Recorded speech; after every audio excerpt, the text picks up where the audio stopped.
আমরা দোয়া করতেছি সবাই ইনশাআল্লাহ। আমি সবাইকে বলে দিচ্ছি বুঝায়া যে আপনি পেরেশান হয়েন না, ইনশাআল্লাহ আপনি ওদিকে থাকেন ইনশাআল্লাহ।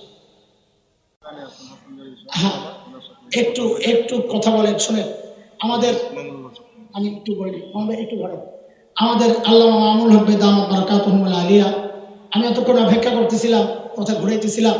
আমাদের মুফতি আব্দুল ভাই আগেই বলে গেছেন হযরত আপনাদেরকে একটু কথা বলবেন, আপনারা একটু শোনেন। জি মামুন ভাই বলেন।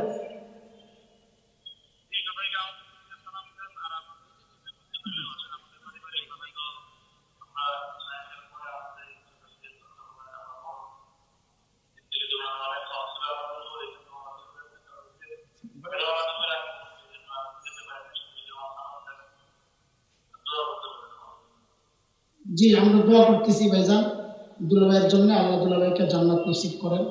আমরা দোয়া করতেছি সবাই ইনশাআল্লাহ। আমি সবাইকে বলে দিচ্ছি বুঝায়া যে আপনি পেরেশান হয়েন না, ইনশাআল্লাহ আপনি ওদিকে থাকেন ইনশাআল্লাহ। আসসালামু আলাইকুম। বুঝাই দিচ্ছি।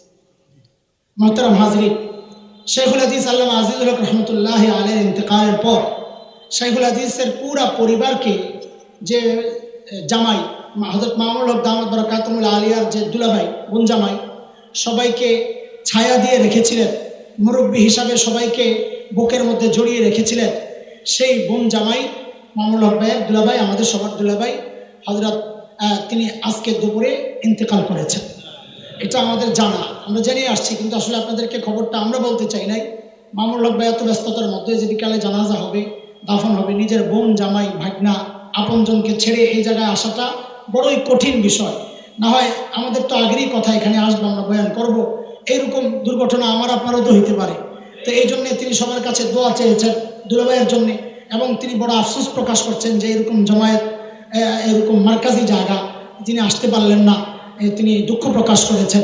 তো আমরা ইনশাআল্লাহ থাকবো, আমাদের মহক্কিক উলামায়ে কেরাম আরও আছেন, তারা বয়ান করবেন ইনশাআল্লাহ।